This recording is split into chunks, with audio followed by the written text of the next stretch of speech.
We are so happy to see you all. And Janice and I were just talking about our normal way to talk to the world, which was Twitter. It's like, what is the way to talk to the world? So, hey, world, we're talking to you.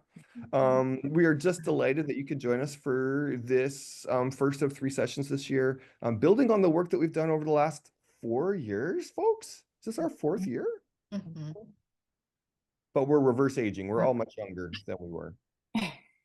Our series is called Centering Indigenous Pedagogies in Math Education, and we're really focusing and we're digging into assessment as a focus.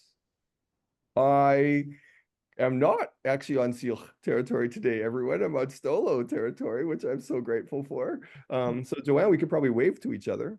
And I'm so grateful, not just to be here, but to be part of a trail restoration project in Sayward with a Sayward. And Sayward's a partnership between three local nations, and just to be learning from knowledge holders and elders on their land about restoration in their land. And so we were just learning today about the advocacy of the local nations to take back land that is theirs, which settlers had encroached upon, and how this restoration project has engaged the high school here that I'm working with around this idea of respectfully engaging and once you receive the stories or the messages from the nation, how that compels us to take action because we have responsibility. And so I'm just so grateful to be here. And normally I'd be joining you from Seal territory where I work. And we have these incredible partners, which I know Cynthia will help me explain as we go. But we're just so excited to partner with the Indigenous Math Network, the David Robitaille International STEM Education Network, Dogwood 25. And we're very grateful for financial support from the BC Ministry of Education and as well as the Rural Education Advisory. And what's nice is you can find links to the recordings from these sessions on pretty much all of these websites. So this really is about sharing and learning together and really helping us to be able to come back and learn from these ideas. And so please come back and watch again. And if you signed up for the series, you will receive an email in about a week with a link to the recording, and you're welcome to share that with others or rewatch or just re-engage with the ideas and let them wash over as you're trying to work through these ideas yourself. And now I pass Okay. to my esteemed colleague, Dr. Cynthia Nickel, who's always wondering when is Leighton going to stop talking. Thank you, Lakin, for starting us off well, and welcome everybody to our session. My name is Cynthia Nickel, and I'm a professor in the Department of Curriculum and Pedagogy at UBC and a member of the Indigenous Math Education Network that's helping to facilitate our session today. And this is all hosted from UBC, which is on the traditional unceded lands of the Musqueam people. So we'd like to invite you to introduce yourselves and the lands that you're currently on. You can, or wherever you may be, you can feel free to write that in the chat as we're just kind of introducing ourselves and getting started here. Our session is centering Indigenous pedagogies with a focus on assessment. And I'd like to just introduce my colleagues and those who will be co-hosting with me on this session. We have Joanne Archibald, Kwon Kwon Liam from UBC and Dogwood 25, Janice Nowakowski from UBC and School District 38, Richmond in the Lower Mainland, Stephanie LaFrance, who is a doctoral student at UBC and currently in Edmonton. And of course, you've met Leighton, who needs no more introduction. um, and I also want to introduce to you Kuganjad, which in the Haida language means mouse woman. And Kuganjad is a supernatural shapeshifter. You'll be familiar with her if you joined some of our previous sessions. Here is a Haida artist, Billy Yovanovitch's design of Kuganjad. And Billy says that Kuganjad is always around and sneaks up on you, kind of like math does, to try to lend a helping hand and help solve a problem. So always there and always helping. Our guiding question for this series continues from the series that we did last year on centering Indigenous pedagogies and perspectives in math education. You can find all 4 of these sessions at the Edith Lando website. And you can see the address there at the bottom lower right of your screen. So we're going to build on some of the work we did last year. And also it extends the work that we did 2 years ago in 2022 and 2023, where we hosted some sessions on culturally responsive math assessment.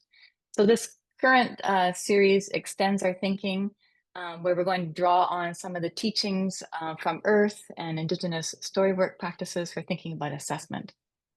So it brings us to our current series, 3 series on today, the February 26th and April 16th. And our question is, how can Indigenous pedagogies and perspectives guide us as teachers in our mathematics education assessment practices? And we've taken on the topic of assessment alongside Indigenous pedagogies just because we know it's a real challenge for us as educators. And our work and conversations with teachers, we just understand how complex assessment is in all its forms, like thinking about how we use assessment to inform our teaching practices, to provide feedback to our students and families, and to make decisions about grading, whether or not a student should be promoted to another grade or scholarships, and it goes on. And our evaluations of how and what math students know and can do can at the same time be really harmful and really traumatic in some ways. So it can impact students and how they feel about themselves and their relationship with mathematics and their confidence with math. So it's an important area that we want to pay more attention to. And mathematician Francis Su writes about how all of us, like teachers of mathematics and even those not working in a school, all of us teach both negative and positive values and experiences. So when a parent accepts that their child is struggling or says they don't like math, and the parent says, okay, that's fine. I was never very good at it either. Then they're teaching values about who can and can't do math and who math is and isn't for. So these quotes from Francis Su, I think, are quite important. So he says, thinking about how every single one of us, whether we realize it or not, is a teacher of mathematics. And all of us, no matter who you are or where you're from, can cultivate mathematical affection. So doing just the opposite of these negative feelings, having this kind of feeling of it and cultivating it and a relationship with mathematics that is flourishing. And at the same time, all of us can, and I would say I'd add to that, need to read ourselves differently in terms of our relationship with mathematics. So how we assess, how we make sense of our own experiences and those of our students really matters. And that's what we're going to do in this session. We have 3 perspectives that we're working through and playing with about thinking about assessment and Indigenous pedagogies in math education. First, we've got, we're going to explore assessment as ecosystems, and then think about assessment as Indigenous storywork, focusing mainly on the 3 principles of holism, interrelatedness, and synergy.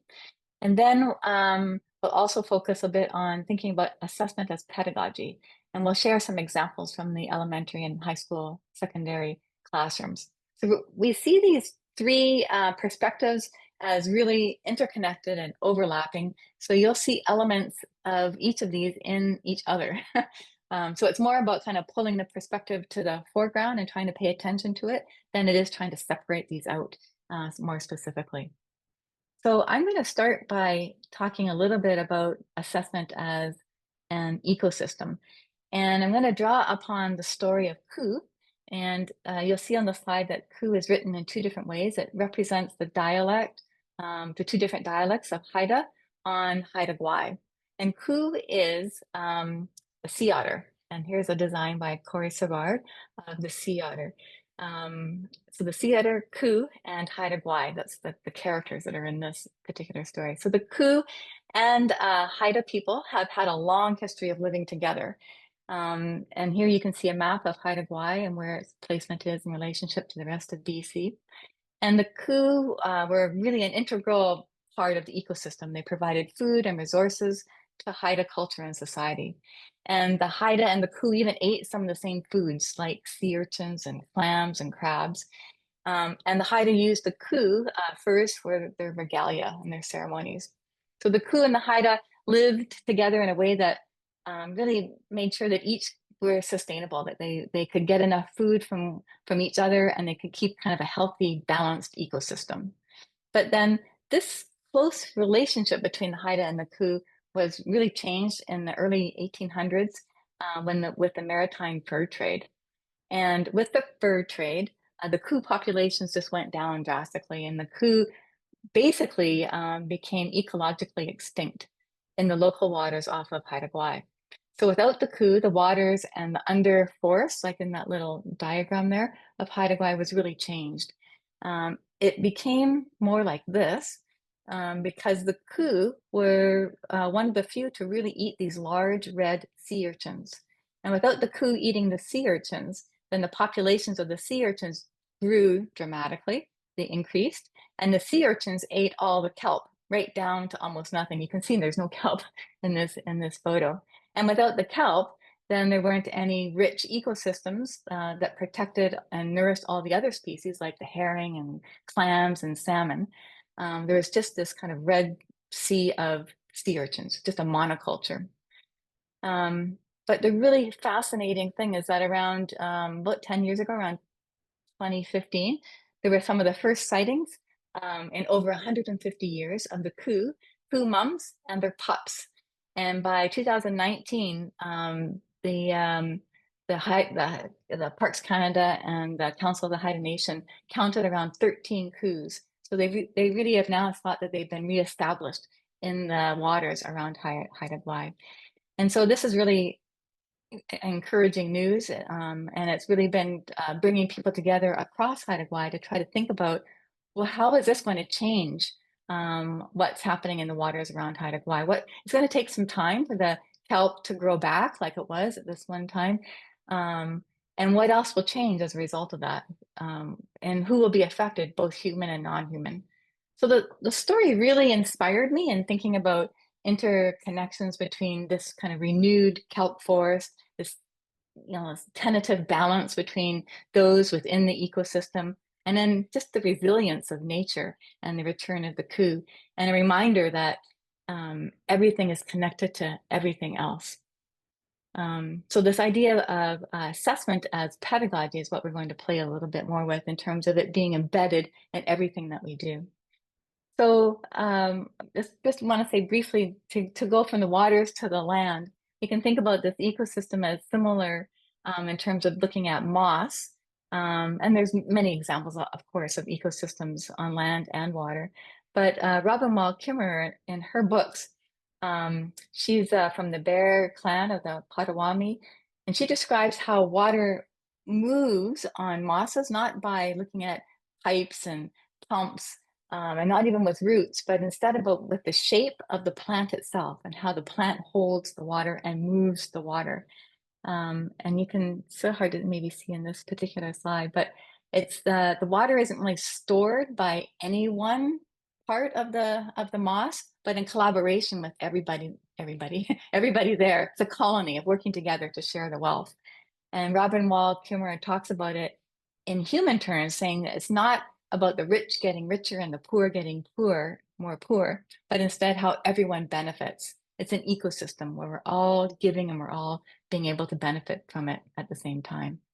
So Kimmerer says very slowly, mosses even take a break or just a pause when they're growing. If the conditions aren't very right for them to be very flourishing, then they'll just stop and grow again when the water and the nutrients are in abundance. And that, I think, if we think about our own practice as educators and our own classrooms, about what it takes to have to create the conditions for growth and student learning, and what that might look like. So I think what this teaches us is that how we can learn about assessment practices from examples in nature, in earth around us, like the coup and with the mosses. And we can think about then assessment as ecosystems in terms of thinking about relationships, the value of collaboration, not just focusing on only individual success, and think about that in terms of assessment. Thinking about assessment in terms of its contribution to a community that's thriving and its well-being. And then also creating these conditions, these life-friendly conditions that will benefit all of our students, human and more than human. But thinking about mathematics, thinking about our own classroom, how do we create these life-friendly conditions with assessment in our classes? And then finally, thinking about it in terms of being integral to all aspects of our teaching. So that's a little introduction to thinking about assessment as ecosystems. And we're going to revisit this in our sessions, the next two sessions, what we're focusing on. But for now, let's move to thinking about the perspective of assessment as Indigenous storywork with Joanne Archibald from William. So Joanne. Great. Yes, you call us. Hi, Cynthia, for starting us off, and Leighton. Um, I join you today on the traditional unceded lands of the Musqueam, Squamish, and Tsleil-Waututh peoples in the Vancouver area, and I'm grateful for the stewardship and the loving care that Indigenous peoples have carried out with our environment and the more than humans. I wanted to start with this image here of a cedar basket made by a Stalo person quite a few decades ago now, and I thought of this basket when I first started learning in a deeper way about Indigenous, traditional, and life experience stories. I I was very fortunate that Stalo, and that's where I am from, people of the river, the Stalo elders mentored me and taught me over a number of years. And um, I was learning from the elders after I became a teacher, and actually before that, but really when I was a school teacher, I started working along with Stalo elders and Kokolitsa Cultural Center at the time, and trying to find, I don't know, ways that I could address Stalo learning and assessment, of course, became part of that. But it really was a question of the time of, trying to learn about Stalo ways of knowing, being, and doing. Learning, we used the term culture at the time. And I was, I think, very lucky to be introduced to various Stalo stories that the dear Stalo elders revitalized, reclaimed after decades of colonization, where they were forbidden and it was outlawed to practice cultural ceremony, to engage in then the Halkamilam language. So the elders were very careful about how they were trying to revitalize Stalo ways and especially stories. And I, recall one time going to Kokolitsa Cultural Center, and I wanted to learn about making a basket. And this was a basket made with cedar roots and some of the bark, but mainly the cedar roots. And I had learned that Stalo people carefully went out to gather the roots. I wasn't able to participate in that, but the teaching was that, the Stalo cultural knowledge holders knew, how much to gather from the cedar tree of the roots so it would stay as a living being. And they also knew how much to take from the bark. And then we were able to take those roots and prepare them as materials for weaving cedar baskets. And I remember going to this class where there were a group of, then it was Stala women, and one of the elders, Teresa Michel, a master basket maker, was teaching people to weave these baskets. And me, I had also been educated in the Western system, of course, through public school, through university to become a teacher. And so when I went to the class, I expected the teacher, like most teachers of the time, would start to give directions on how to make the cedar basket. So when I went in, I sat down and I saw, the Stala women starting to work on the basket. I saw the elder teacher, Teresa, working on a basket, and sometimes she would go and sit with one of the women and look like she was showing her how to do something. And I waited and waited, and I thought, oh, I wonder when she's going to start.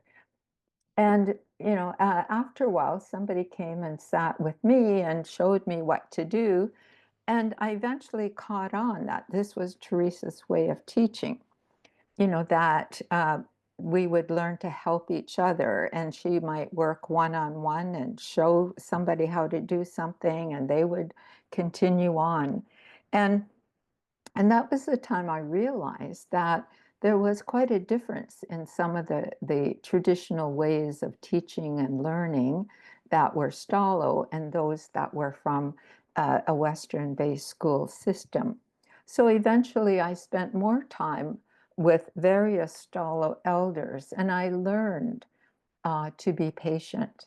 I learned to observe. I learned to listen. And especially with stories, then, that I learned a way of making meaning with and from the stories. And eventually I thought of it as like this basket. You can take the different pieces, the strands that might help us understand stories. And as we learn to really understand and know these strands, know these pieces, that we could then make a beautiful basket that I call the story basket. And I thought of this maybe first of all as a metaphor. Later it became more than a metaphor, but this metaphor of a basket where we can take the teachings from the land, from nature, the materials from the environment that would help us live. Baskets are very useful tools for us, but at the same time, they're very beautiful. And you could make a beautiful design, and you'd have to know how to create that design from those materials.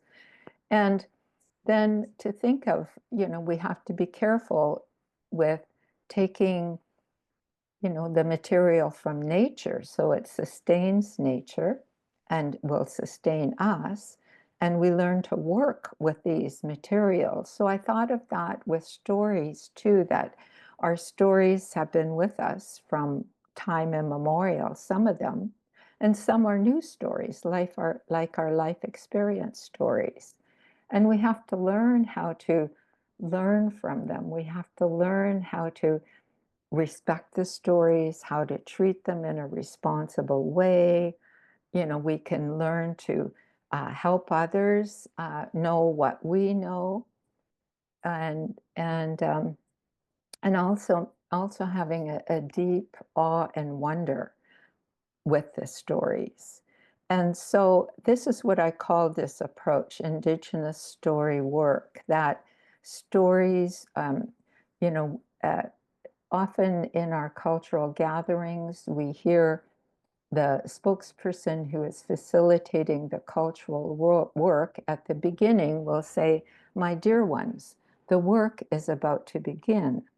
And when we hear that phrase, then we start to pay attention to what is going to happen.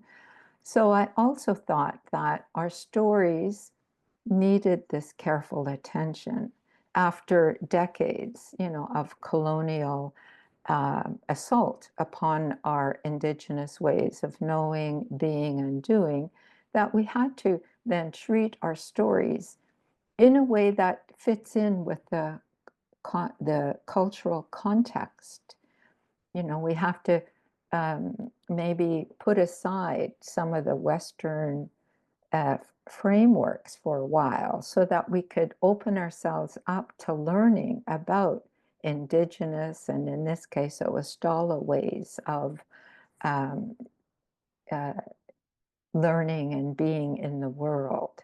So if we could go to the next slide, please.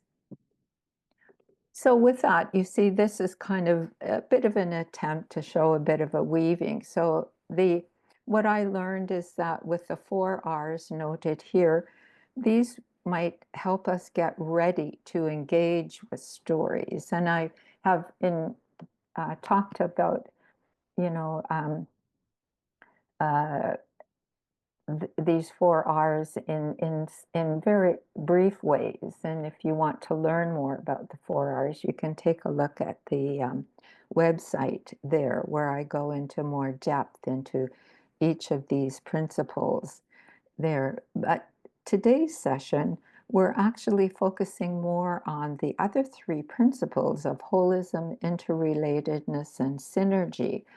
I've often thought of these lately in trying to introduce these principles to others, that these 3, holism, interrelatedness, and synergy, can guide us in our pedagogy. And of course, assessment is very interrelated, linked, with pedagogy. And so we're going to start with those rather than the 4 R's this time. So let's go to the next slide, please. So in thinking about holism, then, it could be a way that we think of these realms, our intellectual, the emotional, the physical, which can include not only our bodies, but our actions, and of course the spiritual, like heart, mind, body, and spirit. And our stories may speak to us in various ways, and will have some of these realms in it that connect to us or connect to the context, the situation of either student, family, community, nation, or our wider society. And they could relate to our past, present, and also our future. So that's just such a brief kind of high level overview of what holism can include. And, um, I thought about then this questions about math assessment and the practice of math assessment. So I thought of these questions that might be helpful as we bring together this idea of could be Indigenous traditional or life experience stories with, how they can help us as teachers, as educators, with our practice of our math assessment. So how can my math assessment practice then reflect any of the holistic understandings?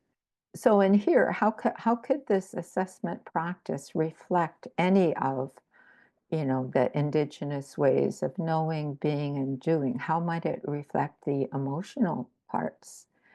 Or how might, some of the spiritual understanding? And I relate maybe spiritual also to reverence in one of the 4 R's. And perhaps I could link it to when I was thinking about a basket, and thinking about, wow, that basket came from this beautiful cedar tree, the cedar tree to Stalo and of course to many Indigenous nations, is an integral part of our ecosystem. The cedar tree has provided so much for the humans, the Stalo humans and others, for helping us survive, our shelter, for cooking utensils and for clothing, for many things, and for medicines, and I felt that awe and wonder that that beautiful cedar tree, had provided us humans with so much. And then at the same time, I also thought about the cultural knowledge holders who knew how to harvest from the cedar tree so that the cedar tree stayed as a living being, but at the same time could provide us with some materials that would help make a better life for us. So with that, I thought about that context of the past and thought about today. We still, as Stala people, there are still basket makers. And then thinking about, we can even, I stretched this somewhat as a metaphor for thinking of a basket weaving for learning from and about Indigenous stories. So the other principle then of interrelatedness, of course, um, focuses a lot about relationships, connections amongst people, the more than humans, our environment, the connections to heart, mind, body, and spirit, and to past, present, and future.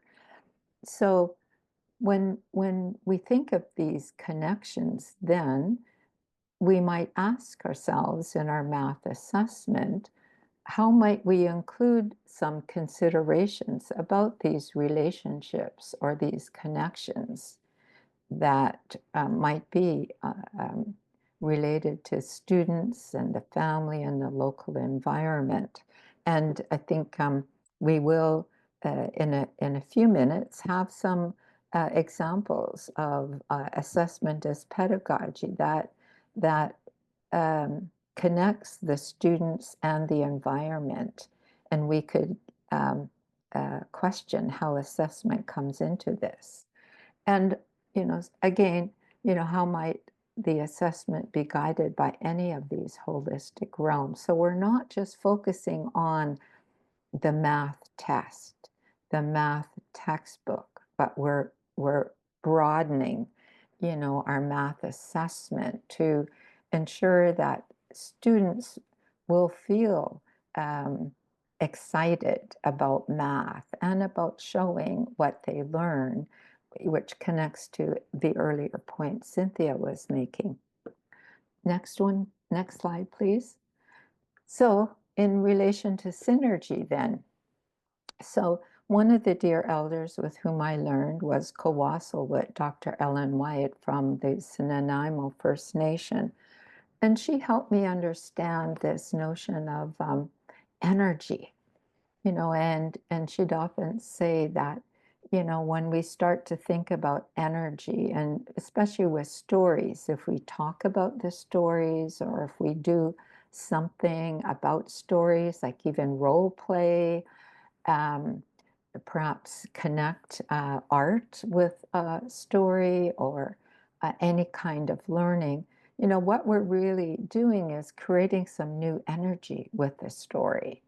And with this energy, this action, maybe we come up with a new idea, a new question, or we strengthen what we know, or we might have a bit more courage to take on, something that we're kind of anxious about.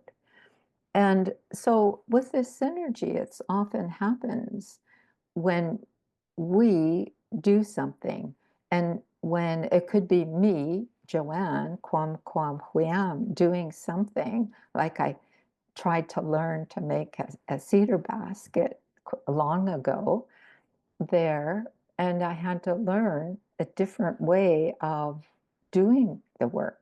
And sometimes we have to learn a different way, maybe, of doing assessment. Mm.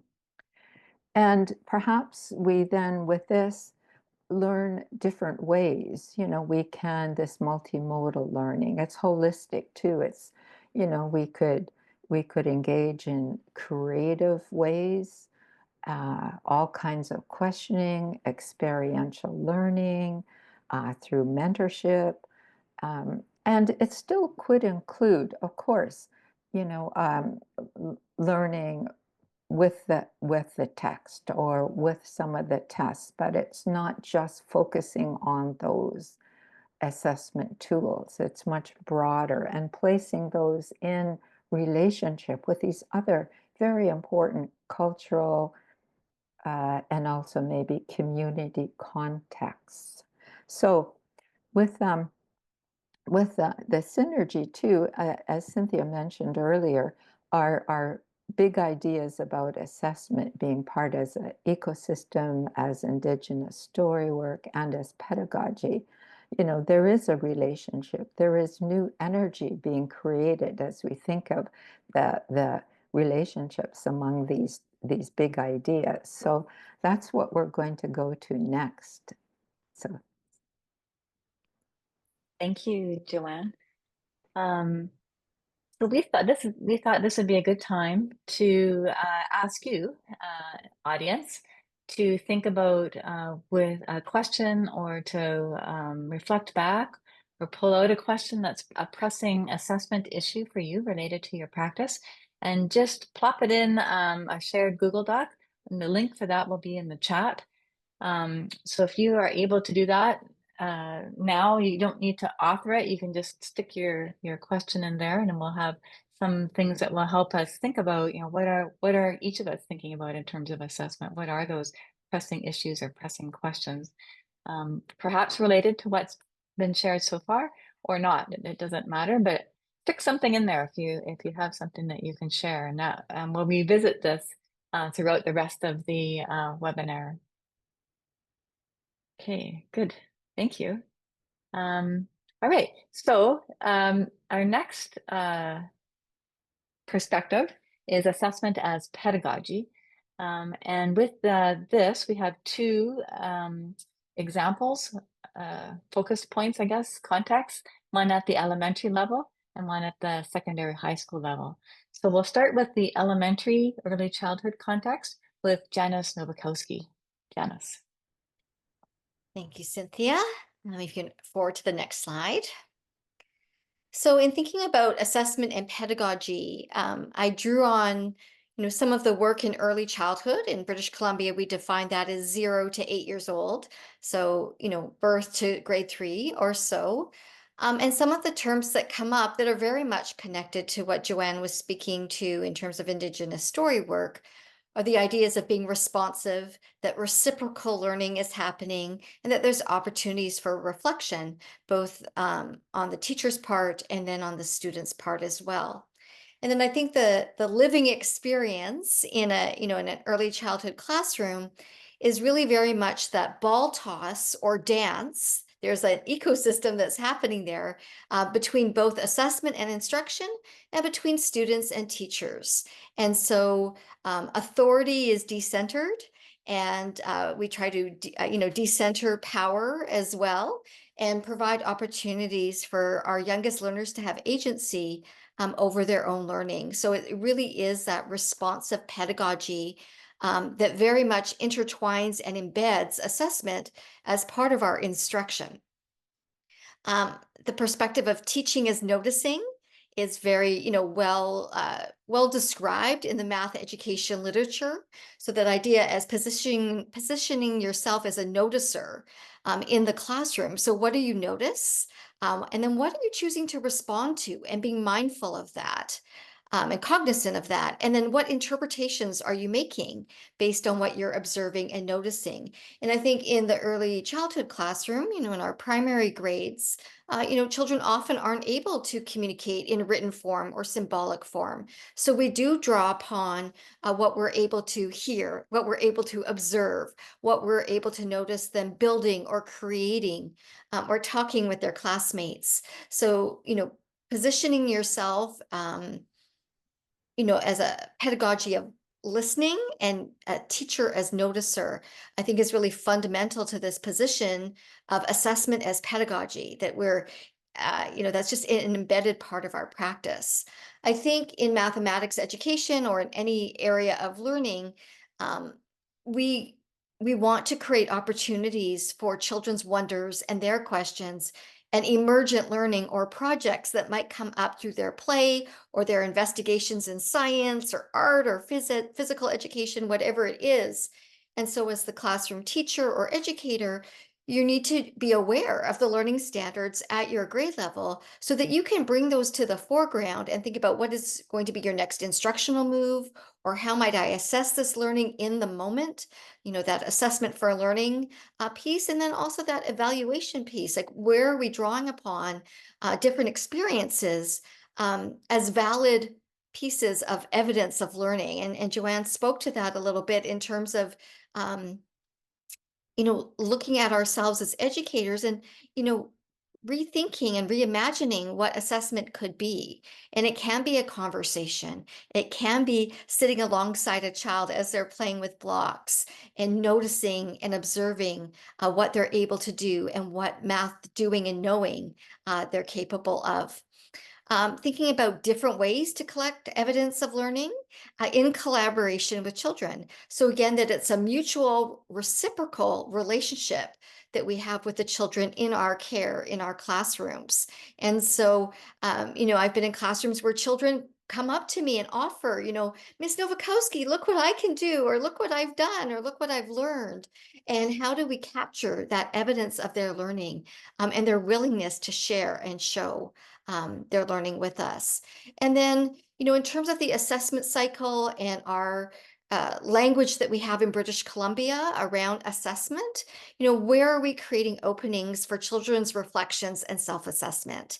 And how is that opening up ways for children to use language in different ways, to use materials in different ways, to write, to express?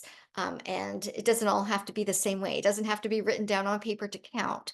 How are we opening up those opportunities so that children can express and share in their own time frame, in their own places and spaces, and in their own ways? So I'm going to share a little bit of a project that we did in our district. And this was in collaboration with a grades 1 and 2 teacher, Catherine Myers at Spilakwax Elementary, and her grades 1 and 2 students. And so this was actually a 2-year project. And so I'm going to share the second year of this project where we were looking at connecting place and mathematics through story. And so we had done a project the first year. I'll share a little bit about that, but this year's project was really focused on mapping and that connection to the land and the waters. So I'm just going to pause here and just share with you where I'm joining you from. I am joining you from the lands and waters of the Hunkaminam speaking people. And I live and work in Richmond, the Richmond School District, what's now called Richmond, and live in the Steveston area where the river meets the Salish Sea. And that's very much connected to this particular project. So these students are on the northern side, northern western corner of Richmond, where another arm of the river meets the Salish Sea. And, we spent considerable time getting to know the lands and the waters around them and the species, the living species that live in those lands and waters around the school grounds and where the children live. So when thinking about this project and designing it with the classroom teacher, some of the big concepts that we thought about and mathematizing this project, we thought about the importance of locating and mapping, designing, measuring, quantifying, and then the importance of spatial reasoning. And we know how significant that is from the math education research, particularly for younger children, to set them up for success in so many ways. When we looked at curriculum connections in British Columbia, we have such a huge body of curricular competencies that are learning standards that we draw upon. And these are just some of them, that we came up together with, for grades 1 and 2 students connected that we would likely be nurturing and developing during this project. Again, we want to leave lots of space for emergent learning and children's contributions to the project. And then again, we anticipated that the curricular content that would come up would be number concepts to 20 and 100. It's grade 1 and grade 2, direct linear measurement, and then addition and subtraction to 20 and 100. And probably we figured some geometry or spatial sense as well coming into that. Next. So the first year of the project, we did look at local place-based stories, those that were public and available to us. And one of them was the double-headed serpent, which is one of the origin stories from Musqueam. And there is a publicly available video that Musqueam collaborated with. And so we watched the story a couple of times to make sense of it with the students. And then the students created their own sort of renditions of that with materials. And you can see an example of that on the left with a child's example of the two-headed serpent made out of clay and how it's moving through the land, creating the creek and the river. And so, again, this one story, inspired students to think about doubling. And if that serpent was moving through and, each part of the serpent was taking down trees as it moved through the lands, how many trees was that taking down? So a very, simple mathematizing of the story, that idea of doubling. On the right, you see where we also built local knowledge and understanding and using the language of place, the Hunkaminam language. We looked at the Musqueam language and culture resource called Musqueam, giving information about our teachings, which is available in our district, but also through the Musqueam and Moa Museum of Anthropology websites. And there's Indigenous speakers from Musqueam saying how to pronounce all these words for these different animals and trees and plants. So it's just building knowledge and building understanding. And this has happened the previous year, which led to this next phase of the project. So maybe next, Cynthia. And just some examples again of what these students had had experiences with. They did a lot of story workshop in their class where they were building stories and telling stories with materials, building language, and then creating and writing stories as well. Next. So this was the launch of the next phase of the project the following year. And again, connecting to lands and waters. We looked at the lands and waters from multiple perspectives and using multiple maps. So we used current political maps with street names and that sort of organization. We looked at the delta animation of how these lands and waters developed over hundreds of years. And then we looked at the traditional place names map from the Musqueam website.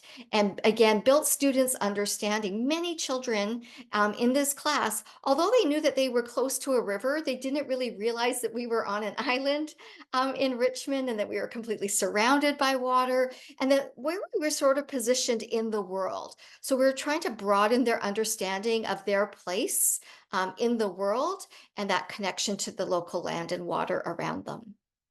Next. And so after looking at several maps over a couple of days, we asked students to design their own maps and put significant places to them on the map. So this was, grade 1 and 2 students don't have a really strong understanding of proportion or scale. So it was interesting to watch them navigate that and the spatial reasoning that they brought to that task. And then, it's interesting to see what they put on, whether it was maybe a temple that they went to or Costco or Richmond Center or McDonald's or their school, the things that were significant to them that they placed on their maps. And then we looked at all their different designs and looked for sort of that similarity in the shapes of the different islands and the land bases or land forms that they included. And then from that, we came to consensus about some general shapes, and we can share the next slide. And so from that, students worked in small groups and created felt-based maps of some of the islands. Richmond is comprised of actually many islands, but they chose Sea Island and Lulu Island and Swishwash Island, Shady Island and Steveston Island, and created these islands. And then they added acrylic paints to add texture. They did the rivers. You can see those on the top right. They knew the color of the river because they've walked along the river a lot. And then they did the ocean as well, or the Salish Sea. And so we had all these different pieces, and then students were able to configure them however they liked to create their math stories with them. Next. And so this is just one configuration where you can sort of see the islands and then the rivers are surrounding them, and then the ocean on the side. And then alongside this, we were developing some other materials, and we had a collection of wooden animals and trees and plants that students could move around and add to these maps. Next.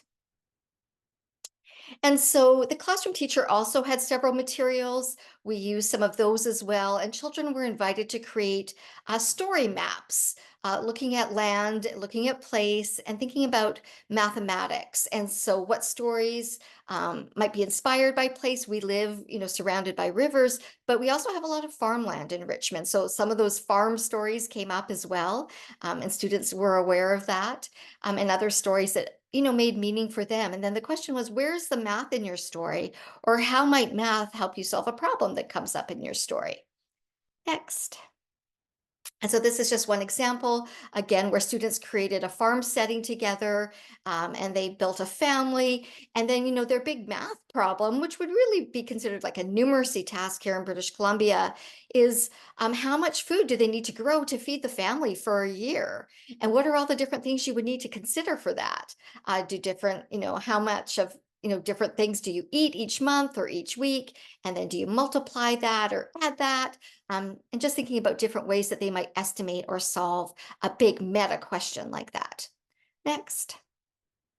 Another example was a small group of students. There had been a war in the village, and they needed to rebuild a large house for all the families in the village. And so what materials did they need? How big does it need to be? What are the other considerations we need to take into consideration? Next. And then this is another one.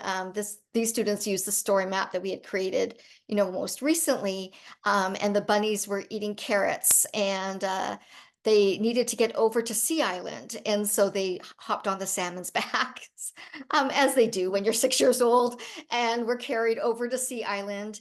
And again, it's how many carrots do we need, and what is the right way to harvest and take plant materials. And so one of the grade 2 students reflected, this lesson is about learning from our elders. And so the bunnies only ate just what they needed. That's the math, knowing how much is enough. And so that idea of like, how much is enough for today or for this week? How many things do we need to pick? Next. And so again, as the students were engaged with creating these stories over a couple of days, a couple of sessions, these were some of the nudges or the provocations that the classroom teacher and I provided to help students focus on the mathematics. So what math might you find in your story? How does math help us to understand this place and the lands and the waters around us? How might math help us solve a problem or explore an issue in your story? How do the characters in the story use math in their daily lives, at home and in the community, in cultural practices? How might this become part of your story? And so the idea was that students were like iterating their stories and learning from each other and sharing their stories and building on others' ideas and integrating new ideas to their story. How does place inform or inspire your story? How might you include local species, culture, place names, or local languages in your story? Next. So again, as we go back to thinking about assessment as pedagogy, how does this project reveal how, as the educators, were being responsive, reciprocal, and reflective? Where do you see that ball toss or that dance between assessment instruction between students and teachers? What did you notice? What are you wondering? What would you respond to? What interpretations might you make? And again, what learning standards are coming up for you? Whether you teach grade 1 and 2 or grade 5 or 6 or grade 10 or 11, what connections might you be making to a story project like this? And then how are you collecting evidence of student learning? When they've got stories built on the carpet and they're moving around with materials, how are you collecting that evidence of what they're learning, and what are you centering and what are you not centering? Next. And so these are some of the questions that came up for us as teachers. What mathematics emerged during the process of responding to the stories, mathematizing the maps that we were viewing, creating maps, creating and telling math stories? And maybe if you want to pop some thoughts into the chat, what were you thinking what do you think was coming up as students were having those different experiences? The creation of the maps was a whole mathematical endeavor in itself. And then their math stories were another additional project. What was the learning goal? We had a learning goal for the project, and that was, again, connecting place and story and mathematics. That was our big meta learning goal. But individual students had learning goals as well, and we're working towards that, whether it was thinking about numbers or practicing addition or thinking about measuring. What curricular competency might you focus on for assessment? And I'll share the one that we were looking at. And then would this be a numeracy task for those of you that are thinking about that? And then how are we creating different ways for students to show and share their mathematical doing and knowing? And yes, next is the curricular competency that we focused on. This is a K-12 curricular competency in British Columbia, and it's about engaging in problem-solving experiences that are connected to place, story, cultural practices, and perspectives relevant to local First Peoples communities, the local community, and other cultures. So really what we're measuring or what we're assessing is that engagement. And engagement is pretty subjective in terms of how we measure that in terms of assessment. And so we can think about cognitive engagement, we can think about physical engagement, we can think about social emotional engagement. So there's different types of engagement that we can think about, and then to what degree are students engaging? And next. And then so Stephanie and Cynthia are going to be talking a little bit more about this framework, but this idea of these big ideas that might help support you as you're thinking about assessment as pedagogy. So that idea of attunement and tuning in or readying ourselves to notice mathematical doing and knowing, the potential for mathematical doing. So what might we anticipate? Mapping those possibilities. And then I spoke about this a bit earlier, discerning, noticing, and responding. What is our role? And then what content might we be engaging with, and how are we setting that up for those opportunities? And so on the next slide is just some examples from this particular project. Again, the teacher and I thought about, in terms of attuning to our planning, what vocabulary and language might the students need to contribute to these discussions? What awareness do students have about the local lands? What math might come up? And what sort of nudges might we need to support students with around that? And what, our knowledge of the curriculum, what we bring to that. And then when they're creating their stories, how might we respond so that we're, highlighting the mathematics and drawing that focus to the foreground with the students? We knew that we would build in gallery walks and partner shares, so students again could have that synergy together, so they could gather ideas and feedback for each other throughout the process, not just at the end. And I think that that's a pretty significant, thing to remember. And then again, content engagement. How are we helping these young children, 6 and 7-year-olds, think about what mathematics is and where it is in the world around us? So what do you notice? What do you wonder? What is the math? What math do you see? What math is in your setting, in your characters' daily lives, their interests, or their identities? Where are they in the story? And how might math be used to solve a problem in the story? So hoping that some of those phrases might support you in your thinking about designing projects and tasks that sort of weave in assessment and pedagogy together. Thank you. Thank you very much, Janice. You've given us lots to think about there, and now it could be an opportunity for anyone to stick another question in the shared Google Doc, maybe a reflection or a thought or a connection that you've made to what Janice has shared related to thinking about assessment as pedagogy, and perhaps even making some connections to Indigenous assessment as Indigenous storywork, and thinking about holism, interrelatedness, and synergy. Maybe there's something there that sparked some connections for you that you might be able to put in the document as well. So while you're doing that, we're going to just move to thinking about assessment as pedagogy at the secondary school level. And we've got a couple examples here. I'm just going to briefly kind of introduce them, and hopefully we'll have a chance to go into more depth on these in our next session. But one is around called Blanketing the City in Vancouver. And it's a mural project that was initiated by a Musqueam weaver, Deborah Sparrow, who is a very famous weaver. And this project was inspired around 2018. And it's a public art series that takes Coast Salish weaving patterns and moves them into really large scale murals and even light installations like on the Rogers Arena and the stadium.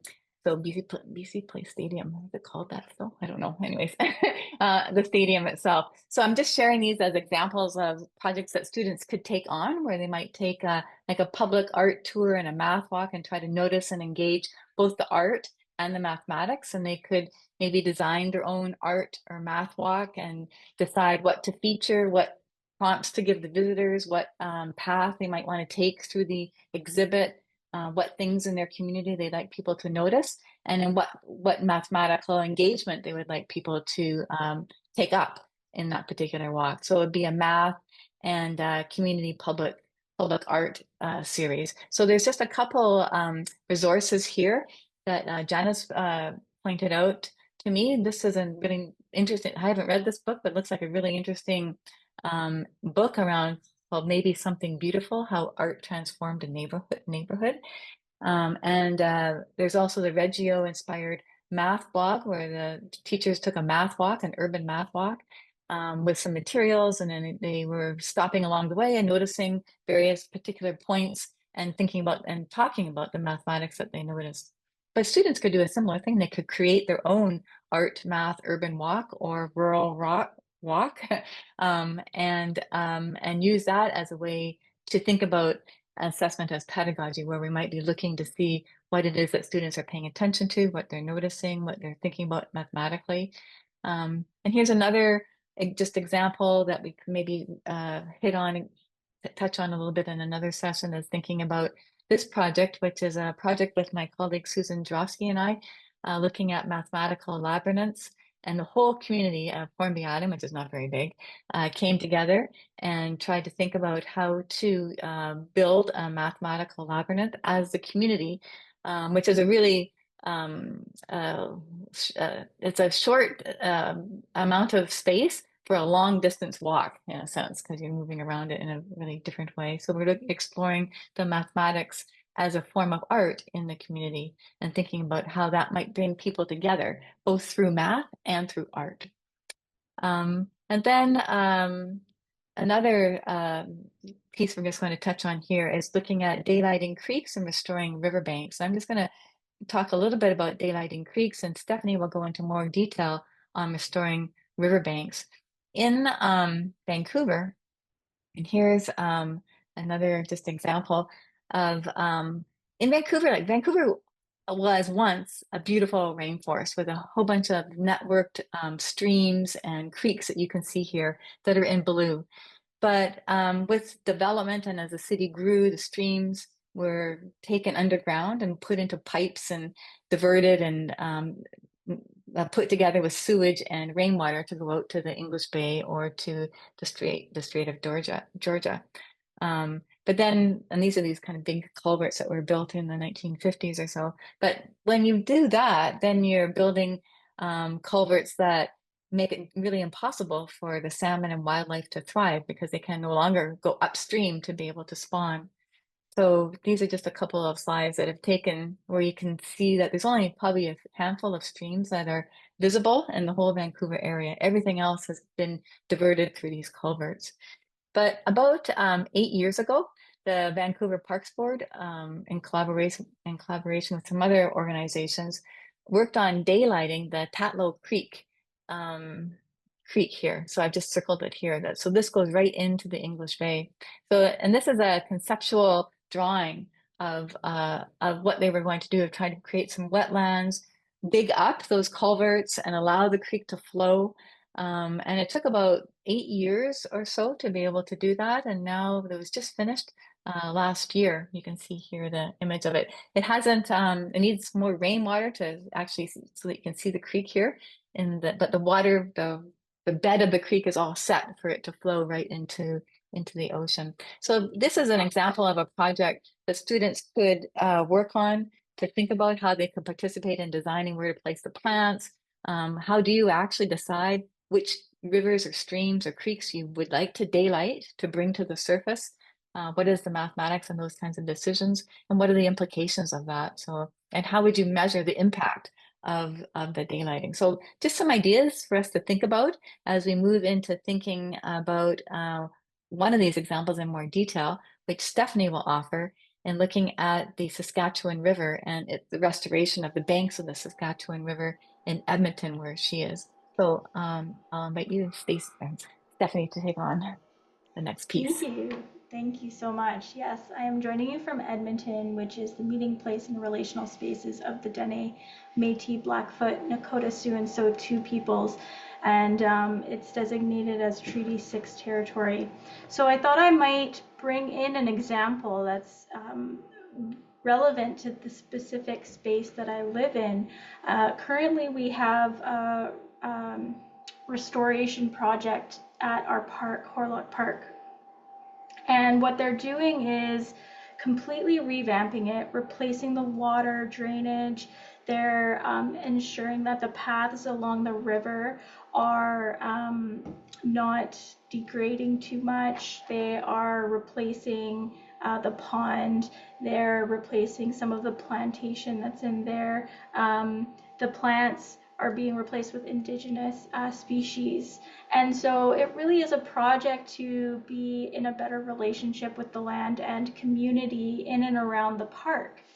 And knowing that assessment in secondary is, there are so many different parts to the ecosystem that is assessment of secondary education, because we have these larger scale tests, and we have specific modules in the program of studies. The curriculum can be a lot more dense, and so there are a lot more things going on. So what I wanted to do is highlight my process for beginning with a context and developing assessment through an exploration of that context.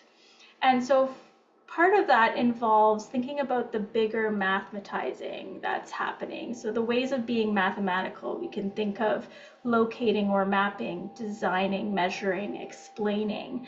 And then I thought, okay, now let's think about the skills and competencies that are involved in exploring this kind of a context, because there are multiple professionals involved in this restoration project, which means there are multiple disciplines, multiple mathematical concepts and skills involved in such a big project. So some of the ones that came up for me are exploring and analyzing, applying mathematical ideas, using technology, modeling contexts, thinking creatively, and wondering about the problem. So students might think like, oh, I wonder what plants are they going to put in there, and they could look into that information. Or they could be wondering, how are they going to help with the drainage and redo the drainage systems. And then also developing and demonstrating, applying mathematical understanding through play, story, inquiry, and problem solving. So what is the story of this particular park? How is it related to other areas in and around the park and the lands and the river that it lines with?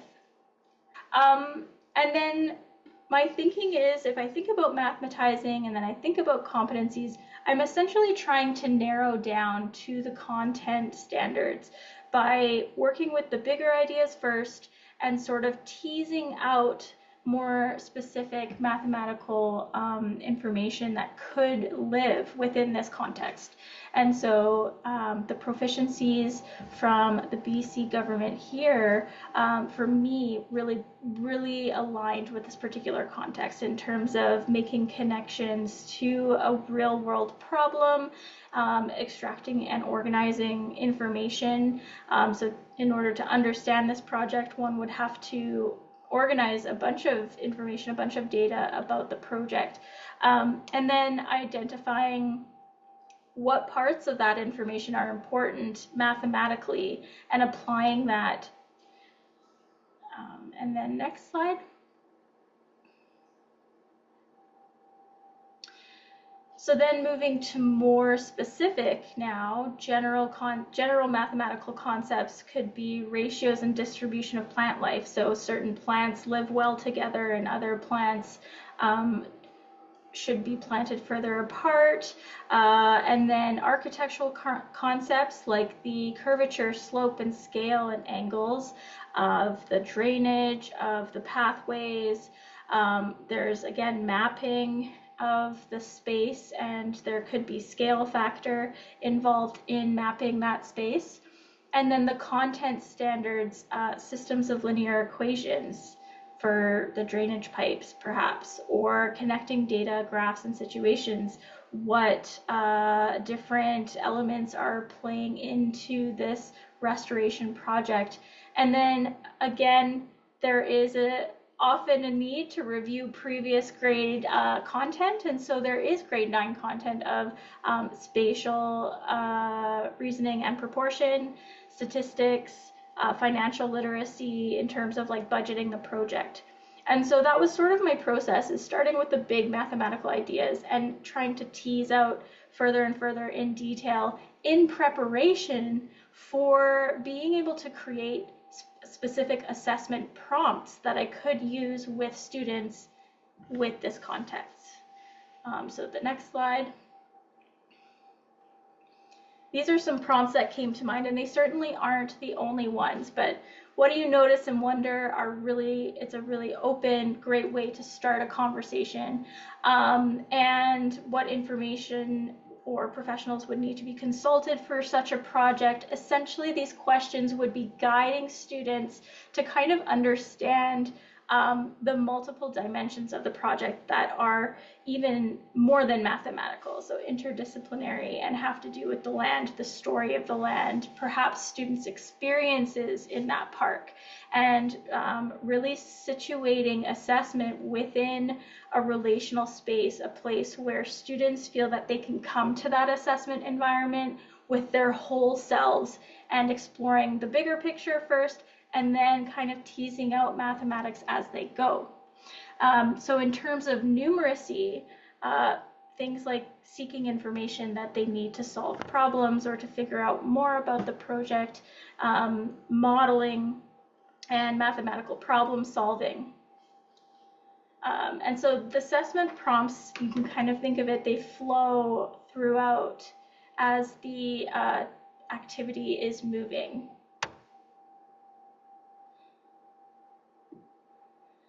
So what would that look like? Concrete, you know, if we're in a classroom, what would that look like? What would the students be doing? What would we be thinking about pedagogically? So we could think about students working in groups, think tanking together about the project. We could think about how they might plan an investigation where they explore mathematics that they see. That would be a more open investigation, or perhaps it could be scaffolded to a specific mathematical concept that the teacher decides on, or the students and teacher decide on as a group.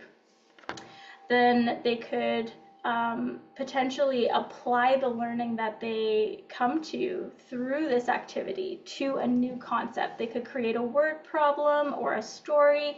They could go to a park that they're familiar with and think about how that park could be restored, applying those same mathematical knowings and doings that they develop through the activity.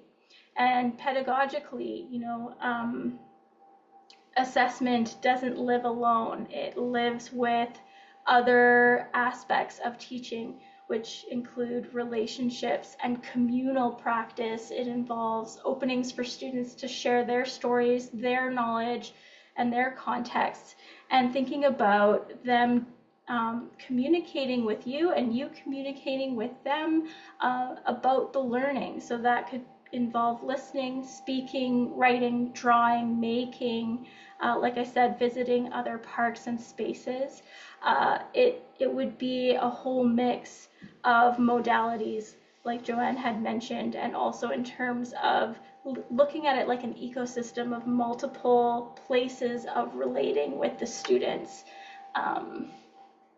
So in terms of assessment as pedagogy and the bigger ideas, in terms of attunement, how do we prime ourselves to notice students being mathematical, to listen and inquire about student thinking in a holistic way?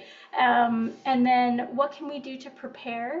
ourselves for identifying specific content and competencies, proficiencies, and mathematical doing that emerge within that context through conversation or observation. And then thinking about the potential of different contexts for mathematical doing. Certainly we can say math lives everywhere, but there are particular contexts that may provide sort of an easier entry and anticipating the potential of those contexts, the mathematical potential. And then discerning, noticing, and responding in the moment. How do we as teachers decide in the moment whether an utterance or a particular observation is a critical moment for assessment, for understanding where students are at and understanding where we want to go next in the learning, and setting up a mathematical inquiry where there are multiple opportunities to observe students in a more relational, holistic way. So for content, we might think about questions, prompts like, what do you notice? What do you wonder? What math lives here? What mathematical problems can you see, and what information might you need to solve those problems? And these are sort of you can see the connections to Storywork of the holism. And these are the questions that Joanne had posed. How might assessment practice reflect holistic understandings of Indigenous ways of knowing and doing? How might assessment practice consider cultural and community contexts, the interrelatedness? How might assessment practice include considerations about and connections among students, their families, their local community and environment? How might assessment practice be guided by holistic realms? And it really is about planning for more than content. It's planning for the experience of that assessment moment or event. It's thinking about the whole environment, the relationality of it, and these variables that we may not, we may forget to consider in terms of planning for assessment.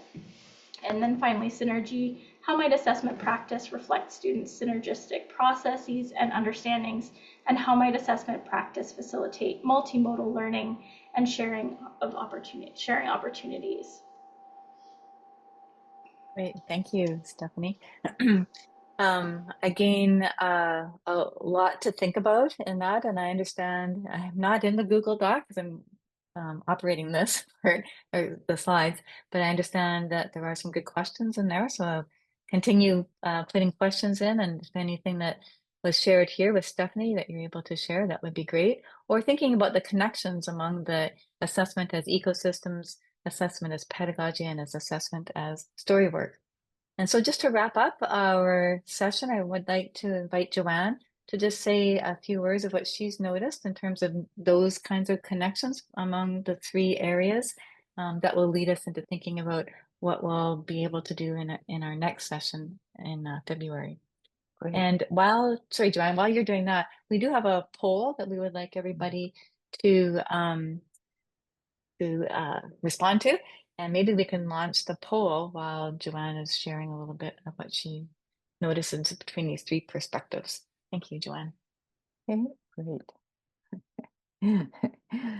Well, if you recall at the beginning when I spoke, I mentioned that what I was learning from various Stalo and other Indigenous elders and cultural knowledge holders, it was a lot I was learning about in the way of our traditional and life experience stories. And then I was thinking about how to make sense of all this wonderful knowledge and ideas, and what do I call this all these things that I was learning. And I then drew upon my experiences of growing up as a Stalo person and being in Stalo cultural gatherings where a spokesperson facilitating our learning, would say, "My dear ones, the work is about to begin." And at that point, we give serious attention. And people who are part of that gathering, are there to share what they have learned, or to bring up important things that we might think about, or to ensure that we are practicing, cultural protocols, cultural ways of various sorts. And I think that our session today is like that. We, have given serious attention to this big topic of centering Indigenous pedagogies in mathematics education. And we're taking time to really emphasize assessment within this big approach. And we have drawn upon our various experiences, those of us who have shared what we have learned. And we wanted to introduce kind of three big approaches or big ideas, that this assessment is like an ecosystem. And it's also like, or we can learn from the ecosystem. We can learn from Indigenous Storywork, and we can learn from pedagogy. That ecosystem, Indigenous Storywork, and pedagogy, of course, are very much interrelated to assessment, and interrelated or connected, as they are distinct entities, but they also, work together in ways. And so we have shared that in this session, and we have shared a lot of information and many questions. And we intend to continue going into these areas of the assessment as ecosystem, as Indigenous Storywork, and as pedagogy in our other two sessions. And we invite you to take a look at, the recording of this webinar to help, go back to some of the specific ideas, that have been presented. And for yourselves, find the links among these three things. For me, I have appreciated the introduction to the sea otter at Haida Gwaii, and the bit of the history of, that sea otter becoming extinct, but for some wonderful, reason and ways, the sea otter, they are coming back to Haida Gwaii and being a part of the ecosystem. And that really helped me think about the resilience, of the more than humans. And then to think of our own resilience as humans, and how we might then work with the students and have them become excited about learning mathematics, and thinking of the connection to place and mathematics. How can place and more than humans help us learn mathematics, and as educators help us assess mathematical learning of the students? That we have to think about the ecosystem, the whole context, and when there are challenges, to know that if we give attention to the challenges, we can find different answers and approaches. And some of the answers and approaches, for example, could be through Indigenous Storywork, where I was able to learn from elders and storytellers and cultural knowledge holders about the power and beauty of stories to become like a teacher, to help us learn, to help us be good human beings to ourselves, to others, to nature, and to find ways that we get ourselves ready to engage with these stories, to engage with mathematics assessment, that might also both encourage and challenge us to think about the assessment in maybe different ways or broader ways. and that we can ensure that assessment is brought together with pedagogy, with thinking about the ecosystem. And there are principles such as the holism, interrelatedness, and synergy that can help us. And that today we've drawn on experiences of educators helping us to think about early childhood or grade 1 and 2, and thinking, over a 2-year period, how the grade 1 and 2 students have learned about stories of place, to think about the mapping of place, to think about how they learn various mathematical understandings connected to place and story. And then also going to the high school level to know that we can take the math walks in a city and sort of learn from what we see of the visual art and bring that together with mathematical learning, which will be done in subsequent sessions. But also to go to another place like Edmonton, where Stephanie, has shared what we might learn through a park, and think about grade 9 and 10 mathematics. And so I hope that through this session you've been able to link to one of these ideas, whether it's a pedagogy that Janice has shared with us over a 2-year period with young students, or what Cynthia and Stephanie have talked about with thinking about high school level and still drawing upon place and story and mathematics, that we know we can bring this all together. And there have been, very exciting ideas for assessment that we can then identify and perhaps put into practice. So this has been a rich cultural, a gathering that thinks maybe about the Indigenous pedagogies and math assessment. In many of the Indigenous cultural gatherings, we are the host. We want to ensure you are fed well. So we think we have fed you great ideas that you can feast on and think about further, and that we, are